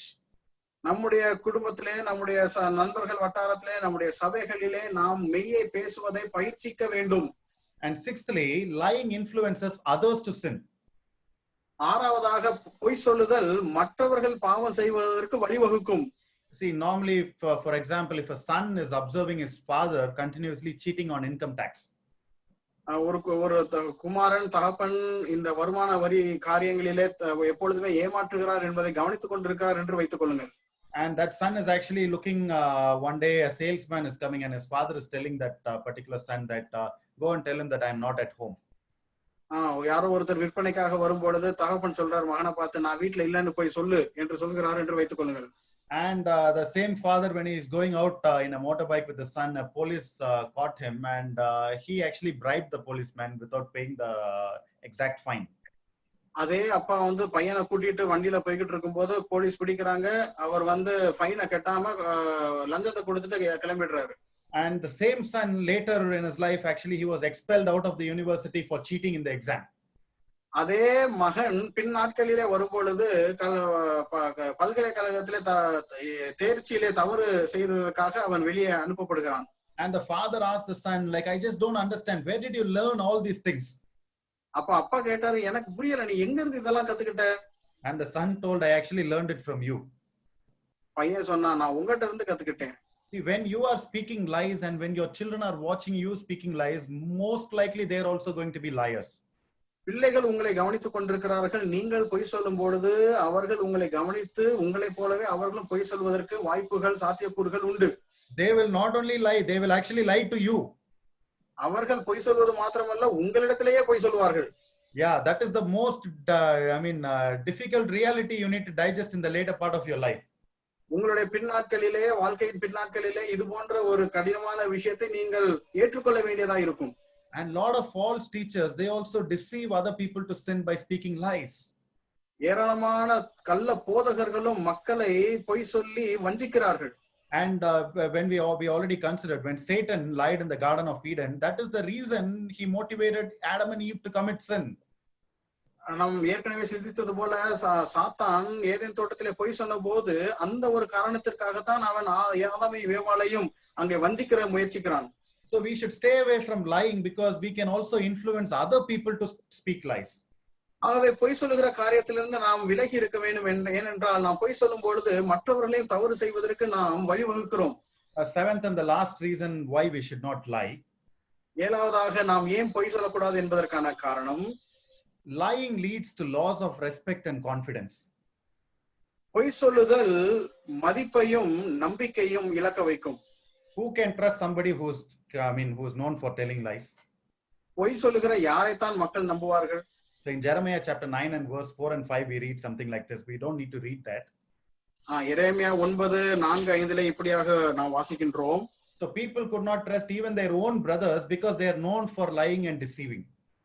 மக்கள் தங்களுடைய சொந்த சகோதரர்களை கூட நம்ப முடியவில்லை. ஏனென்றால் அவர்களே பொய் சொல்லி வஞ்சித்துக் கொண்டிருக்கிறார்கள். Because a liar is never trustworthy. You never know when he is lying. ஒரு பொய்யனை நீங்கள் எப்பவுமே நம்ப முடியாது. ஏனென்றால் அவன் எப்பொழுது பொய் சொல்லுகிறான் என்று உங்களுக்கு தெரிந்து கொள்ள முடியாது. The young people need to learn this lesson very early in their life. இளைஞர்கள் இந்த பாடத்தை தங்களுடைய வாழ்க்கையின் இளம் வயதிலேயே இதை கற்றுக்கொள்ள வேண்டும். See, if you lie to your parents on where you go or what you do, it will certainly ruin your relationship with your parents. நீங்கள் எங்கே போகிறீர்கள், என்ன செய்கிறீர்கள் என்பதை குறித்து உங்களுடைய பெற்றோரிடத்திலே பொய் சொன்னால் அது உங்களுக்கும் பெற்றோருக்கும் உள்ள உறவை கெடுக்கும். Some young people have told me, brother, uncle Anna, I told just only one lie. Why don't they trust me? சில இளைஞர்கள் என்னை பார்த்து கேட்டிருக்கிறாங்க, அண்ணா நான் ஒரு பொய் தானே சொன்னேன், ஏன் அவங்க என்னை நம்ப மாட்டேங்கிறாங்க? That's all it takes to destroy your trust. உங்களுடைய நம்பிக்கையை உடைப்பதற்கு அந்த ஒரு பொய் ஒன்றே போதுமானது. One lie is enough. After that they never know when you are lying. ஒரு பொய் சொன்னாலே போதும், அதற்கப்புறமாக நீங்கள் எப்பொழுது பொய் சொல்லுவீர்கள் என்று அவர்களுக்கு தெரியாது. See, a farmer had a son who was very lazy and very arrogant. ஒரு விவசாயிக்கு ஒரு மகன் இருந்தான். அவன் சோம்பல் உள்ளவனாகவும் அதே நேரத்தில் மிகுந்த கடினம் உள்ளவனாகவும் இருந்தான். So this farmer was taking care of a bunch of sheep. இந்த விவசாயி ஒரு அவரிடத்துல ஒரு ஆட்டு மந்தை இருந்தது, அதை பராமரித்துக் கொண்டிருந்தார். And he will take the sheep to get them some grass and stuff like that every day. அந்த ஆட்டு மந்தையை புல் இடங்களுக்கு கொண்டு செல்வார், அப்படியாக நடத்தி கொண்டு போயிருப்பார். And he had to go to another town for attending a function. ஒரு முறை வேறொரு கிராமத்திற்கு அவர் ஒரு ஃபங்க்ஷனை அட்டெண்ட் பண்ணுவதற்காக போக வேண்டியது இருந்தது. He told his arrogant son to take care of the sheep until he comes back. மகனை பார்த்து நான் வரும் வரையிலும் இந்த மந்தையை பார்த்துக்கொள் என்று சொன்னார். So this boy is very arrogant and very naughty. He was very reluctant, but still he had to agree to that because his parents was forcing him to do that. அந்த பையன் அவன் மிகவும் சேட்டை செய்கிற பையனா இருந்தபடினாலே அவனுக்கு இதை ஏற்றுக்கொள்ள மனமில்லை. ஆனாலும் பெற்றோருடைய கட்டாயத்தின் பேரில் அந்த காரியத்தை ஏற்றுக்கொண்டான். So the first day he took all the sheep and he went to the village to grass all the sheep. முதல் நாளிலே அந்த மந்தைய ஆடுகளை எல்லாம் கூட்டி கொண்டு புல்லுள்ள இடத்திற்கு கொண்டு சென்றான். Since he is a naughty boy, he wanted to do something funny with all the villagers there. அவன் சேட்டை செய்கிற பையனா இருந்தபடினால அங்க இருக்கக்கூடிய கிராமவாசிகள் இடத்துல ஏதோ ஒன்றை விளையாட்டாக செய்ய வேண்டும் என்று நினைத்தான். And he told the village people that tiger is coming. அங்க இருக்கக்கூடிய கிராமவாசிகளை பார்த்து புலி வருது என்று சொன்னான். Tiger was actually not coming. This fellow is simply saying that tiger is coming. புலி அங்கே வரவில்லை, ஆனால் சும்மா விளையாட்டாக புலி வருகிறது என்று சொன்னான். Everybody got scared. Everybody were running here and there, and everybody went to hide themselves inside the houses. எல்லாரும் பயந்து அங்கிட்டு இங்கிட்டுமாக ஓடுகிறார்கள், வீட்டுக்குள்ளே அடைத்துக் கொள்கிறார்கள், மறைந்து கொள்கிறார்கள். And then tiger did not come. புலி வரல. And then all the villagers are confronting him. He said, I just did it for fun. எல்லாரும் அவனை பார்த்து ஏன்ப்பா இப்படி பண்ணன்னு கேட்டபோது நான் சும்மா விளையாட்டுக்காக பண்ணேன் என்று சொன்னான். The second day also he brought the sheep for grassing. இரண்டாவது நாளும் அதே போல ஆடுகளை அங்கே புல்லுள்ள இடங்களுக்கு கொண்டு வந்தான். Second day also he said like tiger is coming. இரண்டாவது நாளும் போய் புலி வருது என்று சொன்னான். And everybody got scared. Everybody they ran for their life, but tiger was not coming. எல்லாரும் பயந்து உயிரை காப்பாற்ற அங்கிட்டு இங்கிட்டுமாக ஓடினார்கள், ஆனால் புலி வரவில்லை. He did the same thing the third day also. இதே காரியத்தை மூன்றாவது நாளும் செய்தான். And fourth day really tiger came. நான்காவது நாளிலே உண்மையாகவே புலி வந்து விட்டது. Tiger is coming to attack all the sheep and attack himself. இப்போ புலி வந்து எல்லா ஆடுகளையும் இவனையுமே தாக்க முயற்சிக்கிறது. And he is like shouting, really shouting like tiger is coming, help and everything, like he is shouting like anything. ஐயோ புலி வருது காப்பாத்துங்கன்னு சத்தம் போட்டு கூப்பிடுறான். Nobody has come to his rescue. அவனுடைய ஆபத்திலிருந்து அவனை உதவுவதற்கு ஒருவர் வரவில்லை. Because he has already lost the respect and confidence in midst of the villagers. ஏனென்றால் ஏற்கனவே தன்னுடைய பொய்களினாலே அந்த கிராமவாசிகள் மத்தியிலே தன்னுடைய நம்பிக்கையையும் தன்னுடைய மதிப்பையும் இழந்து விட்டான். And the tiger came and it killed all the sheep. Luckily he got saved. புலி வந்து எல்லா ஆடுகளையும் கொன்று போட்டது, அதிர்ஷ்டவசமாக இவன் உயிர் தப்பித்தான். So we need to learn an important lesson. If you keep speaking lies, when people find out, they will not respect you. They will not have any confidence on you. நீங்கள் ஒரு பாடத்தை முக்கியமாக கற்றுக்கொள்ள வேண்டும். நீங்கள் பொய் சொல்லிக் கொண்டே இருந்தால் ஜனங்கள் உங்களை நம்ப மாட்டார்கள், உங்கள் மீது அவர்களுக்கு நம்பிக்கை வராது. Sooner or later, you will not start respecting yourself. You will lose your self-esteem and self-respect when you continuously lie. வெகு சீக்கிரத்திலே நீங்கள் தொடர்ச்சியாக பொய் சொல்லிக் கொண்டே இருந்தால் உங்களை நீங்களே மதிக்க மாட்டீர்கள், உங்களுடைய சுய மரியாதையை நீங்களே இழந்து விடுவீர்கள். Lying is very dangerous because it leads to loss of respect or self-confidence. பொய் சொல்லுதல் மிகவும் ஆபத்தானது, ஏனென்றால் அது சுய நம்பிக்கையையும் சுய மரியாதையும் இழக்கச் செய்யும். So why believers should not speak lies? ஆகவே ஏன் விசுவாசிகள் பொய் சொல்லக்கூடாது? Why is it dangerous to speak lies? ஏன் பொய் சொல்லுதல் ஆபத்தானது? Because lying is abomination to God. ஏனென்றால் பொய் சொல்லுதல் கர்த்தருக்கு அருவருப்பானது. Lying alienates believer from God. பொய் சொல்லுதல் விசுவாசியை தேவனிடத்திலிருந்து அந்நியப்படுத்தும். We follow the devil when we lie. பொய் சொல்லும் போது நாம் சாத்தானை பின்பற்றுகிறவர்களாக மாறிவிடுகிறோம். Lie causes death. பொய் சொல்லுதல் மரணத்தை கொண்டு வரும். Lying harms other people. பொய் சொல்லுதல் பிறரை பாதிக்கும். Lying influences others to sin. பொய் சொல்லுதல் பிறர் தவறு செய்வதற்கு வழிவகுக்கும். And finally, lying will lead to loss of respect and confidence. இறுதியாக பொய் சொல்லுதல் மதிப்பையும் நம்பிக்கையும் இழக்கச் செய்யும். The fifth part of the message, how to overcome the sin of lying. செய்தியினுடைய 5வது பகுதி, இந்த பொய் சொல்லுகிற காரியத்தை எப்படி மேற்கொள்வது. So I'll quickly give you some practical tips and then I'll close this message. வேகமாக சில நடைமுறை குறிப்புகளை உங்களிடத்துல சொல்லி நான் என்னுடைய செய்தியை முடிக்கிறேன். First thing you need to do, you need to admit that you have a problem. முதலாவது நீங்கள் செய்ய வேண்டிய காரியம் உங்களிடத்திலே இந்த பிரச்சனை இருக்கிறது என்பதை ஒத்துக்கொள்ள வேண்டும். This is always the first, biggest and the most difficult step. இதுதான் அடிப்படையான முதல் படி, அதே நேரத்திலே கடினமான படியும் கூட. Secondly, you need to ask God for help. இரண்டாவதாக நீங்கள் ஆண்டவரிடத்திலே உதவியை கேட்க வேண்டும். So you pray sincerely to God that you want to overcome this deadly sin. தேவனிடத்திலே உண்மையாகவே நீங்கள் உத்தமத்தோடு ஜெபித்து, ஆண்டவரே இந்த மரணத்துக்கு ஏதுவான பாவத்திலே இருந்து நான் மேற்கொள்ள வேண்டும் என்று சொல்லுங்கள். So after all, God has heard every lie that you have spoken. உண்மையிலே ஆண்டவர் நீங்கள் சொன்ன எல்லா பொய்யையும் அவர் கேட்டு விட்டார். So when you confess the sin to God, also ask for God's help to help you to break this habit. ஆகவே இந்த பாவங்களை நீங்கள் தேவ சமூகத்திலே அறிக்கை செய்யும் பொழுதே ஆண்டவரை அதனிடத்திலிருந்து விடுதலை ஆவதற்கும் விடுதலை செய்ய வேண்டும் என்றும் நீங்கள் கேளுங்கள். So this is one of the sins that you can overcome with God's help. இது நீங்கள் தேவ உதவியினால் இந்த பாவத்தை நீங்கள் மேற்கொள்ள முடியும். 1 Corinthians chapter 10 verse 13 we read, no temptation has overtaken you except what is common unto mankind. மனுஷருக்கு நேரடிய சோதனையை அல்லாமல் வேற ஒரு சோதனையினால் உங்களுக்கு இல்லை என்று நாம் 1 Corinthians 10 வாசிக்கின்றோம். God is faithful and he will not let you to be tempted beyond what you can bear. தேவன் உண்மையுள்ளவராய் இருந்து நீங்கள் சகிக்க முடியாத சோதனை அவர் உங்களுக்கு கொடுக்கிறவர் அல்ல. So but when you are tempted, he will also provide a way of escape so that you can get out of it and you can endure it. நீங்கள் அப்படியே சோதிக்கப்பட்டாலும் அதிலற்கான போக்கையும் அவர் உங்களுக்கு கொடுக்கிறவராய் இருக்கிறார். So in Philippians chapter 4 verse 13 we read, for I can do everything through Christ who strengthened me. பிலிப்பியர் 4:13 என்னை பலப்படுத்துகிற கிறிஸ்துவினால் எல்லாவற்றையும் செய்ய பலன் உண்டு என்று நாம் வாசிக்கின்றோம். God can give us strength to live a life of honesty and God can help us to keep away from lying. தேவன் நமக்கு உண்மையான ஒரு வாழ்க்கையை வாழ்வதற்கும் பொய்யை தவிர்ப்பதற்குமான கிருபையும் பலத்தையும் கொடுக்க முடியும். So with a sincere heart ask God for help. ஆகவே ஒரு உண்மையுள்ள இதயத்தோடு தேவனிடத்திலே உதவியை நாடுங்கள். Thirdly, fill your heart with truth. மூன்றாவதாக உங்களுடைய இருதயத்தை சத்தியத்தினால் நிறைத்திருங்கள். We need to be fervent in our Bible reading and meditation of God's word. நம்முடைய வேத பாட வாசிப்பிலேயும் நம்முடைய தியானத்திலேயும் நாம் தொடர்ச்சியா இருக்க வேண்டும். So we need to fill our hearts with God's word, with the truth of God. நாம் தேவ வசனத்தினாலே சத்தியத்தினாலே நம்முடைய இருதயத்தை நிறைத்திருக்க வேண்டும். Bible says, for the abundance of the heart the mouth speaks. வேதம் சொல்லுகிறது இருதயத்தின் நிறைவினால் வாய் பேசும். If your life is full of God's word, then lies will not come out of your mouth. உங்களுடைய இருதயம் தேவ வசனத்தினால் நிறைந்திருக்குமே ஆனால் பொய் உங்களுடைய வாயிலிருந்து புறப்படாது. God's word is opposite to Satan's lies.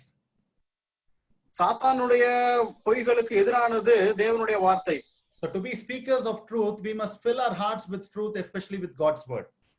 சத்தியத்தை பேசுறவர்களா இருப்பதற்கு நாம் சத்தியத்தினாலே நம்முடைய இருதயத்தை, அதாவது வேத வசனத்தினால் நம்முடைய இருதயத்தை நிறைத்திருக்க வேண்டும். Fourthly, tell someone when you lie. நான்காவதாக பொய் சொல்லும் போது யாரிடத்திலும் பொய் அதை சொல்லுங்கள். Admitting a lie, it can actually make a great difference in your life. வாழ்க்கையிலே பொய் சொல்லுகிறதை ஒத்துக்கொள்ளும் பொழுது அது மிகப்பெரிய மாற்றத்தை நம்முடைய வாழ்க்கையில கொண்டு வரும். It may be hurting your ego, it may be hurting your pride. It is very difficult, I understand, but it is better than being a liar. அது உங்களுடைய மானத்தை, உங்களுடைய பெருமையை கொஞ்சம் தாக்கும். ஆனால் நீங்கள் அதை அப்படியாக மற்றவர்களிடத்தில் சொல்லுவது நல்லது. See, if you immediately confess to the person you have lied and if you immediately seek for their forgiveness, that is even better. யாரிடத்திலே பொய் சொன்னீர்களோ அவரிடத்திலே போய் அறிக்கை செய்து அவரிடத்திலே மன்னிப்பு கேட்டால் அது மிக சாலச் சிறந்தது. Actually, it is very humbling, but it will cause you to stop and think before you tell another lie. அது மிகவும் நம்மை தாழ்மைப்படுத்தக்கூடிய ஒரு செயலாக இருந்தாலும் இன்னொரு பொய்யை சொல்லுவதை அது தவிர்க்க செய்யும். And fifthly, be realistic about what you promise to others. ஐந்தாவதாக மற்றவர்களுக்கு நீங்கள் கொடுத்த வாக்கை குறித்து மிகவும் யதார்த்தம் உள்ளவர்களாக இருங்கள். So deliberately broken promises are the lies that will lead to broken hearts. வாக்கு தவறுகின்ற காரியங்கள் தான் இருதயங்களை உடைக்கக்கூடிய ஒரு பொய்யாக இருக்கின்றன. See, if you promise to do something and if you are not having an intention to keep it up, then it is a lie. நீங்கள் ஏதோ ஒன்றை செய்கிறேன் என்று வாக்குறுதி கொடுத்துவிட்டு அதை நீங்கள் செய்யாமல் இருப்பீர்களே ஆனால் அது ஒரு பொய்யே. So if you are not having an intention to do that, that is a lie. அதை செய்ய வேண்டும் என்கிற நோக்கம் உங்களுக்கு இல்லாதிருக்குமே ஆனால் அதுவும் ஒரு பொய்யே. So be honest about what you are capable of doing. ஆகவே நீங்கள் உங்களால் என்ன இயலும் என்பதை குறித்து நீங்கள் உண்மையுள்ளவர்களாக இருங்கள். So you know your limitations, so there is no need for you to tell a lie. உங்களுடைய திராணி உங்களுக்கு தெரியும். ஆகவே நீங்கள் அதிலே பொய் சொல்ல வேண்டிய அவசியம் இல்லை. For example, if you are borrowing money from somebody, உதாரணமாக யாரிடத்திலும் நீங்கள் பணத்தை வாங்குகிறீர்கள், you know that you can return it only after 6 months. உங்களுக்கு தெரியும் 6 மாசத்துக்கு அப்புறம் தான் அதை கொடுக்க முடியும்னு. But you are having a fear that if you tell 6 months, then that person may not give you money. 6 மாதத்துக்கு அப்புறம் கொடுக்கிறேன் என்று சொன்னால் ஒருவேளை அவர் கொடுக்க மாட்டார் என்கிற பயம் உங்களுக்கு இருக்கலாம். So you are telling, okay, I'll return it in 1 month. நீங்க சொல்றீங்க நான் 1 மாசத்துல நான் திரும்ப கொடுத்துறேன். Don't do that. That is a lie. அப்படி செய்யாதிருங்கள், அது ஒரு பொய். So you need to be realistic about what you promise to others. நீங்கள் மற்றவர்களுக்கு என்ன வாக்கு கொடுக்கிறீர்கள் என்பதை குறித்து நீங்கள் யதார்த்தம் உள்ளவர்களாக இருக்க வேண்டும். The 6th point is you remind yourself how lying can mess up your life. உங்களை நீங்களே ஞாபகப்படுத்திக் கொள்ளுங்கள் எப்படியாக உங்களுடைய பொய் சொல்லுதல் உங்களுடைய வாழ்க்கையை குலைத்து போடும் என்பதை. You need to understand there will be serious consequences if you speak lies. பொய் சொன்னால் மிக கொடுமையான விளைவுகள் இருக்கும் என்பதை நீங்கள் புரிந்து கொள்ள வேண்டும். So you think about what will happen if you get caught. நீங்கள் மாட்டிக்கொண்டால் என்ன நடக்கும்? So you think about it will break God's heart when you speak lies. நீங்கள் பொய் சொல்லும் போது அது கர்த்தருடைய இருதயத்தை உடைக்கும் என்பதை நீங்கள் நினைவில் கொள்ள வேண்டும். Think about it can actually make you to lose your respect in the society. சமுதாயத்திலே உங்களுடைய மதிப்பை கெடுக்கும் என்பதை நீங்கள் நினைத்துக் கொள்ள வேண்டும். Think about the fact that it will lead you to low self-esteem. உங்களை குறித்த ஒரு குறைந்த மதிப்பை அது கொண்டு வரும் என்பதை நீங்கள் நினைத்துக் கொள்ள வேண்டும். You need to think about the fact that you are going to end up with a guilty conscience after speaking a lie. நீங்கள் பொய் சொன்ன பின்னர் உங்களுக்கு உள்ள ஒரு குற்ற மனசாட்சி உண்டாகும் என்பதை குறித்து நீங்கள் யோசித்து பார்க்க வேண்டும். Before you speak a lie, you remind yourself how lying can mess up your life.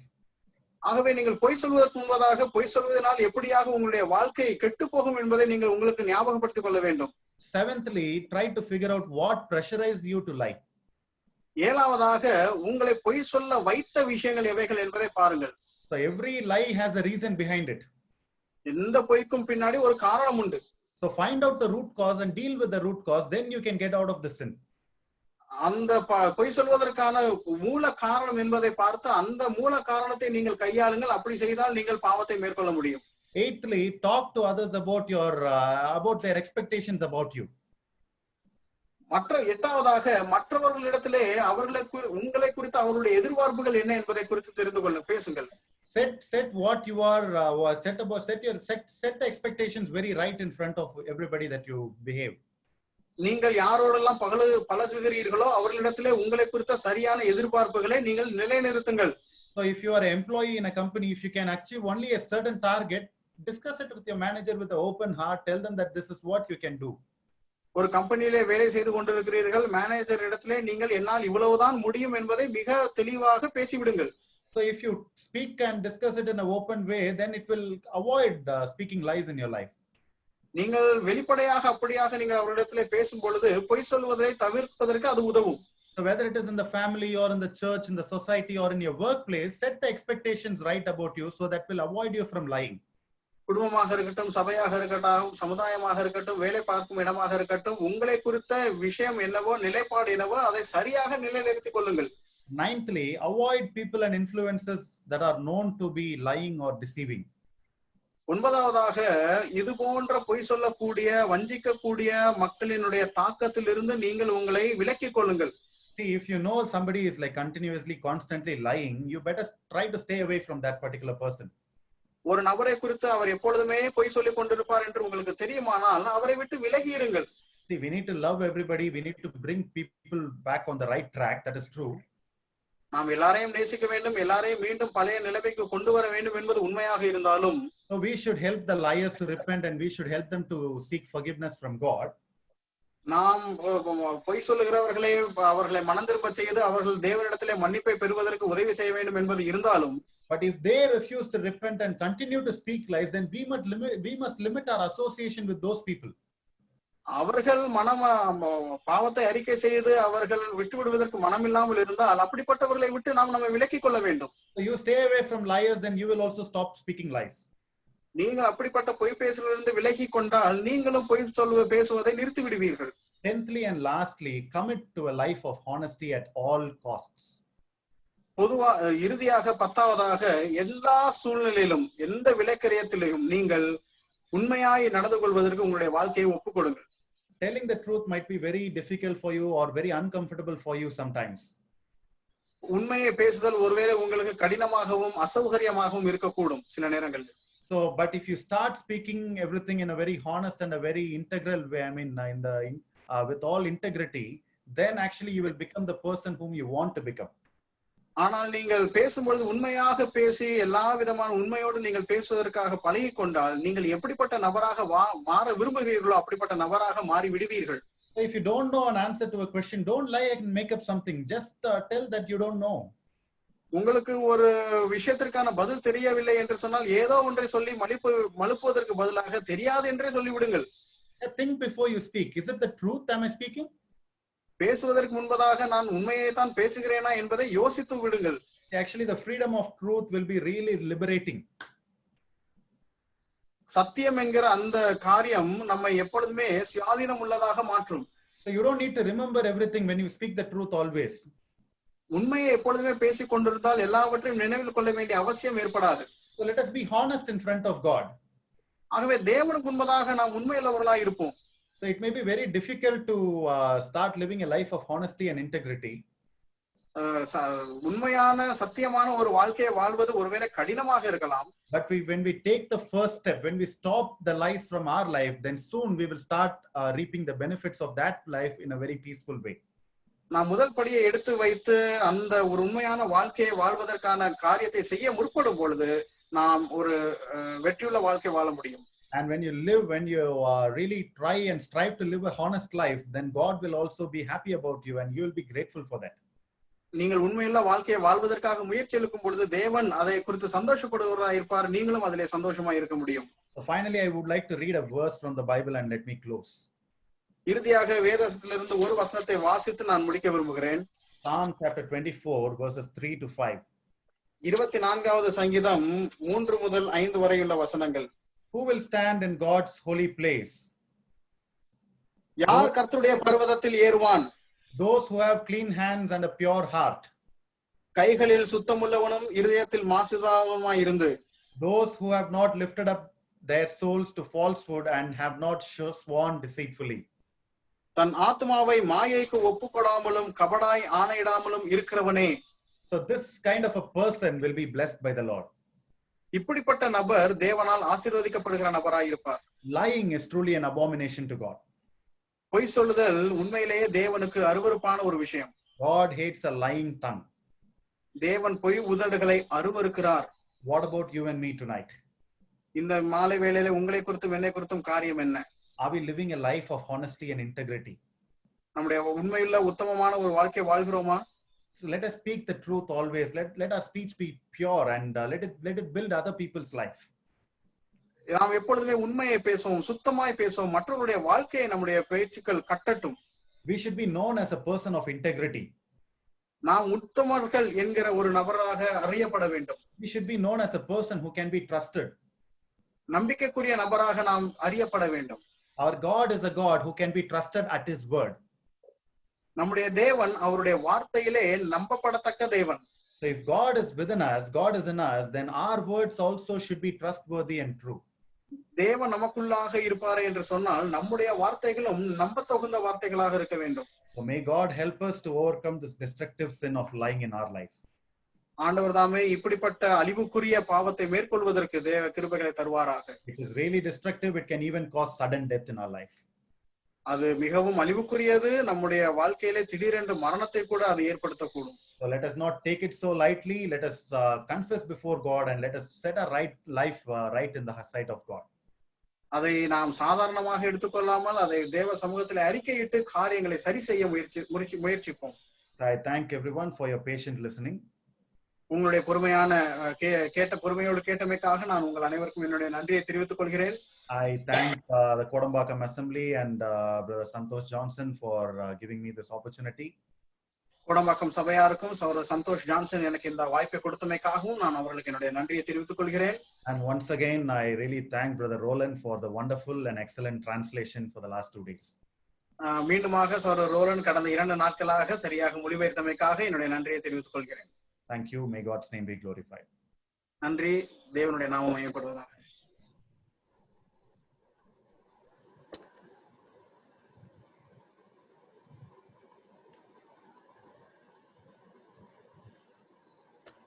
Praise be to God. Once again, we thank God for this blessed opportunity He has granted unto us to listen to His word. Uh, Lying is a destructive sin, and we know we sometimes do it casually and lightly, and we know how destructive it is. Sometimes it destroys individuals, sometimes it destroys families, and many times it destroys. Sometimes it destroys assemblies also. So we have seen many commotions across Christendom and in our community also as brethren believers. So we have to really think about this matter a little bit in depth. What happens? We lie. We are on the side of devil and not on the Lord's side, because the character of God is true. I am the way, the truth, and life. The Lord has come. He has come and told that, and it is abomination in the sight of God, and it lies leads to death, and lie harms others also. That also we should understand. It hurts. It insults, and it destroys the other people's lives. It's a poison, according to James chapter 3, verse 8. The tongue is poisonous. So just imagine, the tongue is the thing, main aspect, ingredient for us talking. And when we talk, we should remember whether we are lying. Only like we can, if we don't have tongue, we cannot lie. It is very difficult for us to lie. We usually lie with the tongue. So it is a very poisonous thing. Then lie others to sin. It makes others also to sin if we lie. Lie also makes others to lose our confidence and trust. We understand what the dangers of lie is, and then we have seen how to overcome lie. The transparency that we have to have as an individual, ask God in prayer, then read the word of God. If word is filled in our heart, definitely from our heart lies mostly will never come. And if at all we do that, we will repent and will come closer to the heart of God, and fervent in Bible meditation and word of God. So admit a lie to others. It's a confession that many don't do.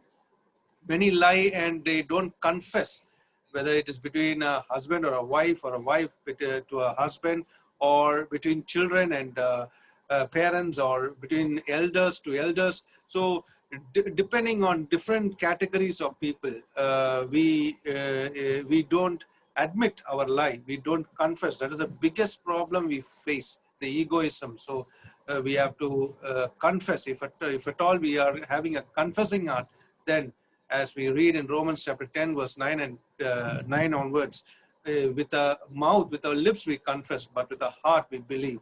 So let us not lie to others. Let us confess, admit our lie, and be realistic to promises. When we know that this promise cannot be done, let us not tell a lie and do it. And remind ourselves of a lie. That is something important. And find the root cause of the lie, where the lie starts coming. That we have to understand and sort it out. Then expectations of you from others, and what they expect, and we have to find whether we are how far we have lied or not. Then avoid lying people. Those who are lying, let us avoid, as we read in Psalms 101 verse 7 or so. Avoid people who are lying.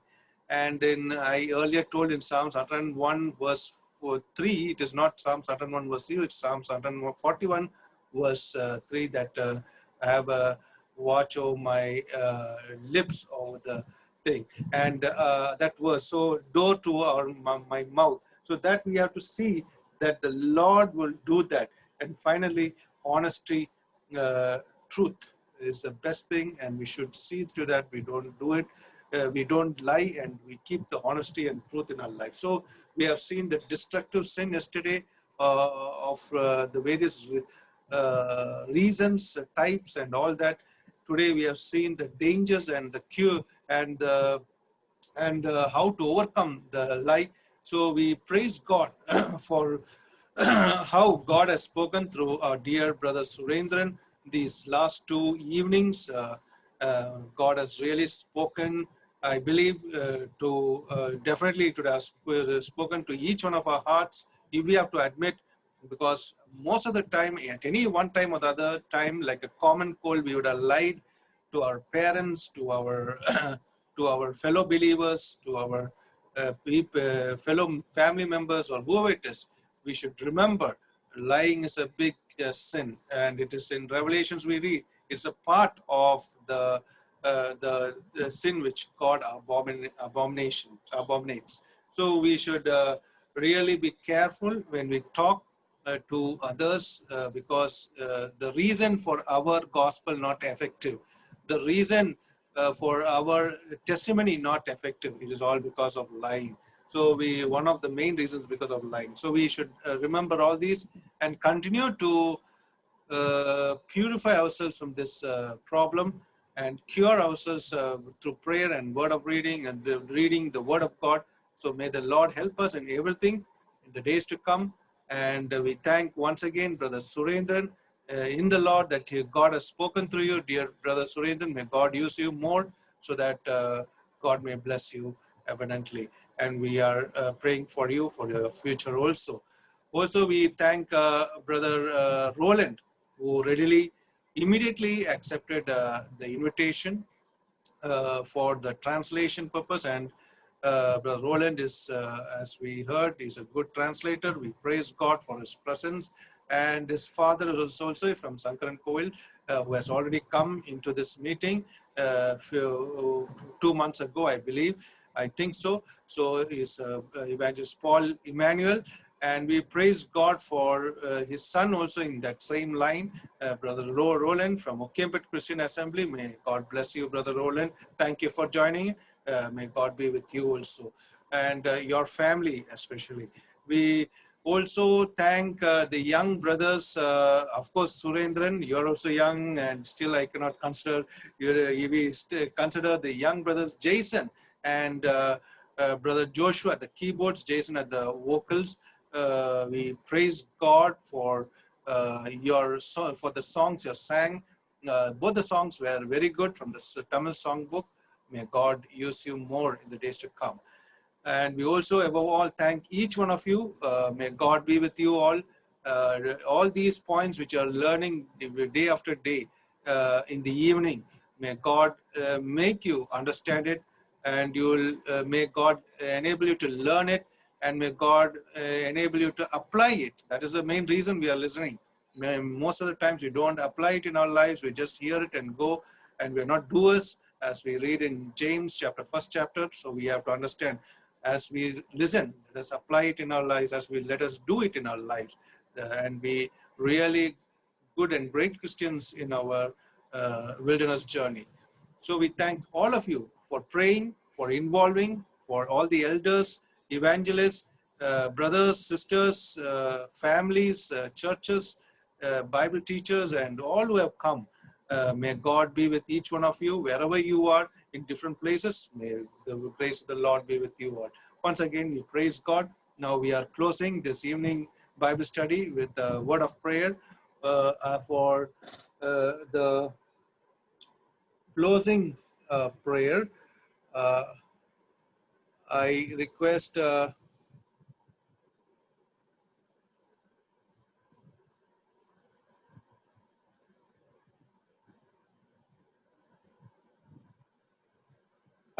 Brother Sadhu Sundar from Madipakam Christian Assembly in Chennai to close in with a word of prayer. Over to Brother Sadhu Sundar. Praise the Lord, brother. Praise the Lord, brother. நாம் ஜெபிப்போம். கிருபையுள்ள நேச பிதாவே, இந்த இரவு நேரத்திற்காக நன்றி செலுத்துகிறோம்.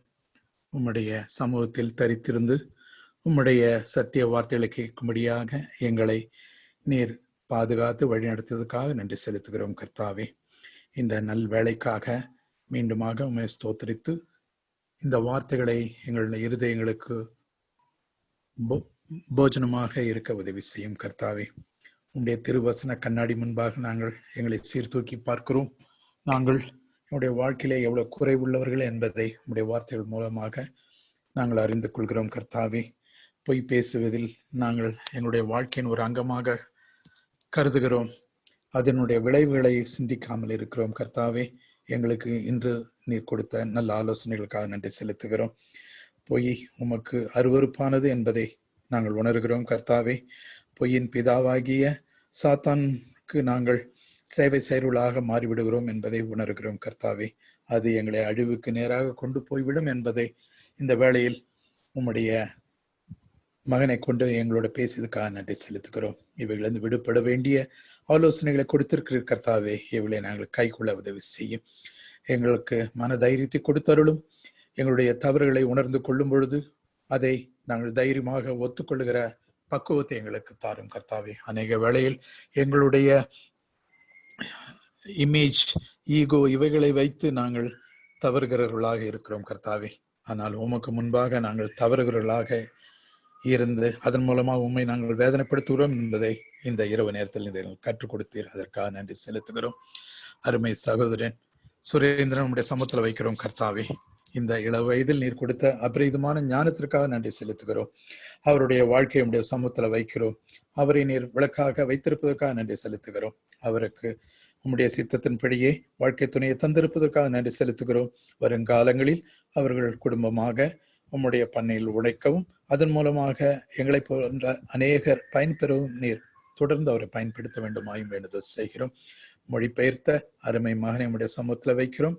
தந்தைக்கு ஏற்ற தனையனாக தெள்ள தெளிவான வார்த்தைகளை கொண்டு நீரோடை போல எங்கள் மனதிலே பதிய வைத்ததற்காக நன்றி செலுத்துகிறோம்.